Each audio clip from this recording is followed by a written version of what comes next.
आई जीवदानीच्या भक्तासाठी आनंदाची बातमी। मंदिरात जाण्यासाठी फनिक्युलर ट्रेन सुरू। रिपोर्टर कीर्ती केसरकर यांचा स्पेशल रिपोर्ट आपण ऐकूया आणि जाणून घेऊया या ट्रेन बद्दल। आता भाविकांसाठी जीवदानी ट्रस्टकडून एक खूप आनंदाची बातमी आहे। जीवदानी ट्रस्टकडून आता फेनिक्युलर ट्रेन जी आहे ती सुरू करण्यात आलेली आहे, ज्यामुळे आता जास्तीत जास्त भाविक आपल्या आरामात बसून जीवदानीपर्यंत जाऊ शकतात। ज्यांना चढायला त्रास होतो किंवा जे अपंग आहेत त्यांच्यासाठी आधी जी रोपवेची सुविधा होती तर त्या सुविधेचं एक अपग्रेडेड व्हर्जन म्हणून आता ही ट्रेन सुरू करण्यात आलेली आहे। या ट्रेनला फेनिक्युलर ट्रेन असं म्हणतात। येत्या 2-3 दिवसात ही ट्रेन सुरू होणार असून गेल्या 4 वर्षांपासून जे प्रोजेक्टवर जे काम सुरू होतं ते काम अखेर पूर्ण झालं असून आता दिवाळीची भेट म्हणून जीवदानी ट्रस्टकडून ही ट्रेन आता सुरू करण्यात आलेली आहे। जाणून घेऊया नेमकी ही ट्रेन कशी आहे, ही काम कशी करते आणि ही योजना पुढे कशी राबवण्यात येणार आहे।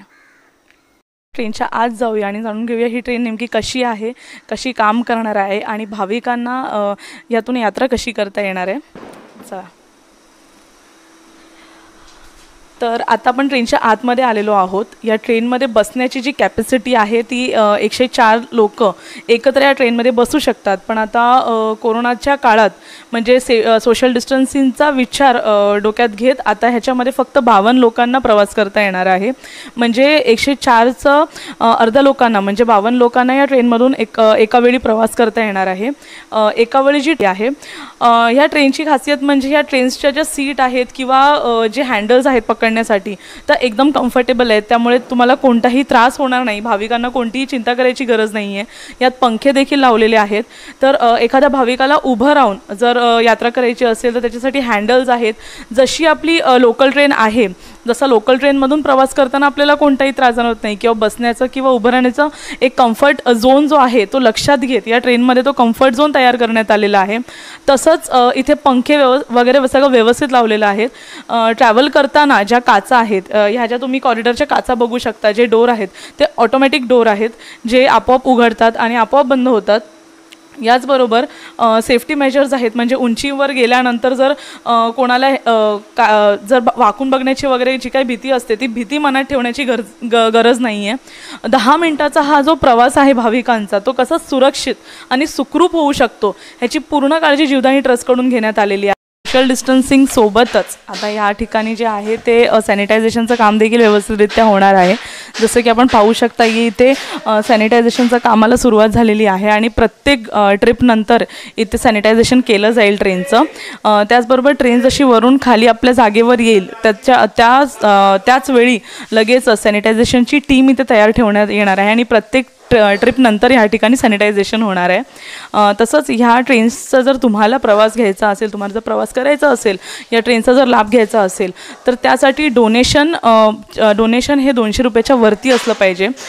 ट्रेनचा जो खर्च आहे, जो हा प्रोजेक्ट बनवण्यासाठी जे 35 कोटी लागलेले आहेत त्या 35 कोटीचा खर्च कोणत्याही प्रशासनाची मदत न घेता जे आहे ते जीवदानी ट्रस्टनी भाविकांच्या येणाऱ्या डोनेशनमधूनच केलेला आहे। ज्या काही डोनेशन्स कर असे होते ज्यांनी व्यवस्थितरित्या डोनेशन दिलं, भरभरून डोनेशन दिलं आणि त्यातूनच 35 कोटीमधून हा खर्च झालेला आहे। तर भाविकांच्या डोनेशनमधून सुरू झालेला उपक्रम याचा लाभ त्यांनी डोनेशन देऊनच करावा असं ट्रस्टी यांचं म्हणणं आहे।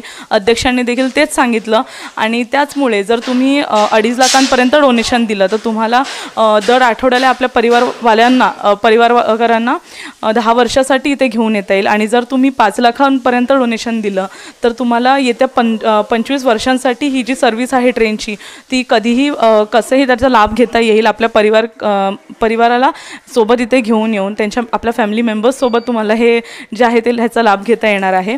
तर असं जे डोनेशन्सची आखणी आहे ती 200च्या वरती आहे आणि डोनेशन जर 200च्या वरती असेल तर तुम्हाला या ट्रेनचा लाभ घेता येईल, या ट्रेनमध्ये बसण्याची परमिट असेल। तसंच भाविकांच्या डोनेशन्सने सुरू झालेला हा जो प्रोजेक्ट आहे तो भाविकांच्या डोनेशन्समुळेच त्यांना लाभ घेता येणार आहे असं देखील अध्यक्षांनी सांगितलं। तर आता आपण जे आहोत ते ट्रेनच्या रुळाजवळ आहोत.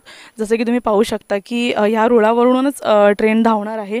ट्रेन जी आहे ती व्यवस्थितरित्या मंदिराच्या गाभाऱ्याजवळ जाणार नाही आहे, तर तिथून थोडी खाली थांबणार आहे. तिथून वरती जाण्यासाठी नागरिकांना 30 मीटर वरती चालावं लागणार आहे.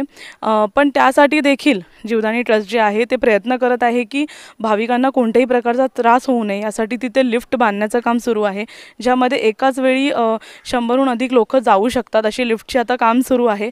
येत्या 6 महिन्यात ते काम होणार आहे. त्या कामाची जी तयारी आहे ती सुरू झालेली आहे. ह्याचबरोबर ह्या ट्रेनचं म्हणजे जे आहे ते काम झाल्यानंतर आत्ता जी आहे ती 50 लोकांची लिफ्ट अवेलेबल आहे, त्यातून व्यवस्थित लोकांना ट्रॅव्हल करता येणार नाही यासाठी हे जे आहे ते मोठ्या लिफ्टचं काम सुरू आहे. ही ट्रेन तुम्हाला व्यवस्थितरित्या जशी नेऊन सोडणार तशीच परत देखील घेऊन येणार. त्यामुळे ह्या ट्रिपमध्ये कोणत्याही प्रकारचा अडथळा येऊ नये ह्यामध्ये जे आहे ते वेळ घेऊन ट्रस्टचं काम सुरू आहे आणि ट्रस्ट आपलं काम पूर्ण करण्याच्या मार्गावर आहे. तर आपण बघू शकता की रूळ जे आहे ते व्यवस्थितरित्या मटेरियलनी सेफली बांधलं गेलं आहे, ज्याच्यामुळे कोणत्याही प्रकारचा अडथळा ट्रॅव्हल करताना भाविकांना होऊ नये आणि तसंच मंदिरापर्यंत जाता यावं. आईच्या दर्शनासाठी जे कोणी भाविक मुंबईहून येतात त्यांना देखील जी आहे ती सुरक्षा मिळावी. आणि जीवदानी हे खूप म्हणजे विरारचं कुलदैवत असताना तसंच विरारचे भाविक जे आहेत ते आई जीवदानीला खूप जास्त मानतात. तसंच आई जीवदानीचं मंदिर हे जे आहे ते सर्वत्र खूप प्रसिद्ध आहे आणि खूप नावाजलेलं आहे. तर भक्त खूप लांबून पूर्ण देशभरातून जीवदानी आईचं दर्शन घ्यायला येतात. नवरात्री असू दे किंवा इतर कोणताही असू दे, नवसाला पावणाऱ्या आईचं दर्शन घेण्यासाठी नागरिकांची कायम गर्दी असते. तर आता कोरोनाच्या काळात गर्दीवर नियंत्रण कसं करून सुरक्षित प्रवास कसा करावा यासाठी ट्रेन सुरू करण्यात आलेली आहे. तसंच भाविकांना बऱ्याचदा त्रास होतो वरती चढताना किंवा काही हँडिकॅप भाविक असतात त्यांना जाता येत नाही. तर ह्या सगळ्यांच्या दृष्टीने जे आहे ते ह्या ट्रेनची सुविधा तयार करण्यात आलेली आहे. नागरिकांना भाविकांना लवकरच याचा जो आहे त्या सुविधाचा लाभ घेता येणार आहे. येत्या 2-3 दिवसात ही ट्रेन सुरू होणार आहे. तर भाविकांसाठी जीवदानी ट्रस्टकडून ही दिवाळीची भेटच म्हणावी. धन्यवाद. तर आता आपण जाणून घेणार आहोत जीवदानी मंदिर ट्रस्टचे जे सेक्रेटरी आहेत प्रदीप तेंडुलकरजी यांच्याकडून की सर 35 करोडचं जे आता स्वप्न आहे ते अखेर पूर्ण झालेलं आहे. तर ही योजना तुमच्या डोक्यात कशी आली आणि ती कशी साकार झाली त्याबद्दल आम्हाला थोडक्यात सांगा. सर्वप्रथम ही जागा जी आहे मंदिराचं जे कार्यक्षेत्र आहे ते वनक्षेत्रामध्ये आहे आणि त्याच्यासाठी आम्ही अनेक वर्षापासून 96 फॉरेस्ट कन्झर्वेशन ॲक्ट 1980 जो आला त्याच्या अन्वये सेक्शन 2 प्रमाणे महाराष्ट्र शासनाच्या मदतीने आपण केंद्र शासनाकडनं पहिली परवानगी मिळवली आणि त्या परवानगी मिळवत असताना त्यामध्ये आम्ही हा एक प्रोजेक्ट प्लॅन केला होता की आम्ही ह्याप्रमाणे ट्रान्सपोर्टेशन सिस्टीम आम्ही लावू. तर मंदिराच्या जीर्णोद्धारासह काही अलाइड कन्स्ट्रक्शन्स आम्ही त्यावेळी प्रपोज केली होती आणि त्याप्रमाणे वन खात्याच्या केंद्र शासनाच्या भोपाळ डिव्हिजनने आपल्याला 1.95 हेक्टर जमीन ही अपफॉरेस्टेशन म्हणजे वन इतरत्र काम करण्यासाठी त्यांनी आपल्याला 2002ला त्याची परवानगी दिली. आणि त्याच्यानंतर असं झालं की मंदिराचं जीर्णोद्धार आम्ही करत असताना असं लक्षात आलं की वयस्कर माणसं आहेत किंवा काही गरोदर महिला आहेत की ज्या मुलांना घेऊन देवीच्या चरणी त्यांना त्यांचं डोकं लावण्याच्या दृष्टीने माथाला टेकवण्याच्या दृष्टीने घेऊन येतात. त्याच्यानंतर सिनियर सिटीजन आहेत, त्याच्यानंतर दिव्यांग लोक आहेत, फिजिकली चॅलेंज, काही अंध लोकसुद्धा आपल्याकडे येत असतात दर्शनाच्या दृष्टीने, पण त्यांना ही ती अनुभूती घ्यायची असते. तर अशी सगळी वेगवेगळी माणसं आपल्याकडे रेग्युलर येत असतात आणि आम्ही त्यांना बिचारे ते पायरीने कसे जात असतात आम्ही पाहत आलो. आम्ही ठरवलं की आता यावरती काहीतरी उपाय करू. तर वेगवेगळे उपाय होते. रोपवे आहेत, हा फनिक्युलर प्रकार आहे, आणखीन अजून काय काय कॉकवेल ट्रेन्स वगैरे असे सगळे प्रकार आहेत. तर आम्ही त्याचा अभ्यास केला. आणखीन आम्हाला एक चांगले मित्र मिळाले की जे ह्यामध्ये थोडे माहितगार होते, त्यांच्याकडे लायसन्स होतं अशा प्रकारची ही पासिंग लूपवाली गाडी बनवायची. तर महाराष्ट्रामधली ही आपली आणखीन भारत देशामधली पासिंग लूपवाली ही पहिली आपली फिनिक्युलर रेल आहे. अशा प्रकारचं पळणीला फार वर्षापासून एक 30-40 वर्षापासून ॲक्टिवेटेड आहे ट्रान्सपोर्ट व्यवस्था की ज्याच्यातून लोक वरती दर्शनाला पळणीला जातात. ते तमिळनाडूमध्ये आहे आणि टाटाच्या बऱ्याचशा प्रोजेक्टमध्ये अशा प्रकारची आहे. पण ही पासिंग लूपवाली की ज्याला आपण फिनिक्युलर जो हा शब्द आहे तो पूर्णपणे समर्पक आणि डिझाईनप्रमाणे जी असेल ती आपली बनलेली आहे. वणीची पण आहे, पण वणीला सरळ सरळ 2 ट्रॅक आहेत आणि 2 केबिन वरखाली होतात. तिथे पासिंग लूप नाही आहे. तिथे 200 मीटरची साधारण ती लेंथ आहे, आपल्याकडे 380 मीटरची लेंथ आहे. ह्या प्रोजेक्टला आपल्याला 35 करोडच्या आसपास खर्च केला. आपण 32 करोडमध्ये प्लॅन केलं होतं, पण पॅन्डेमिकमध्ये थोडं कॉस्ट वाढली आणि व्याजाचं कॅपिटलवरती आपण गेलेलं व्याज ते वाढलं, त्यामुळे थोडा कॉस्ट वाढते. पण संपूर्ण प्रोजेक्ट हा एक कोणाचीही मदत न घेता शासनाची आपण हा प्रोजेक्ट लोकांच्याच पैशातून आणि बँकेच्या कर्जातून आपण पुरा करतो आहे. आणि त्यामध्ये आपल्याला काही बरीचशी चांगली दानशूर व्यक्ती पुढे येऊन आम्हाला मदत करत आहेत. काम करणारा कर्मचारीसुद्धा काम करताना आपल्याला मदत करतो आहे. त्यामुळे हे कमी पैशामध्ये झालं. 10 वर्षापूर्वी झालेला वणीचा प्रोजेक्ट जो आहे तो 100 करोडच्या आसपास झाला.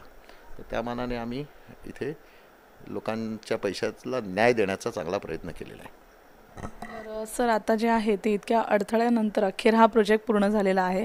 तर भाविकांना थोडी म्हणजे आता तुम्ही एक माहिती द्या की कसं आहे आणि त्यांना ह्याचा लाभ घेता कसं येणार आहे.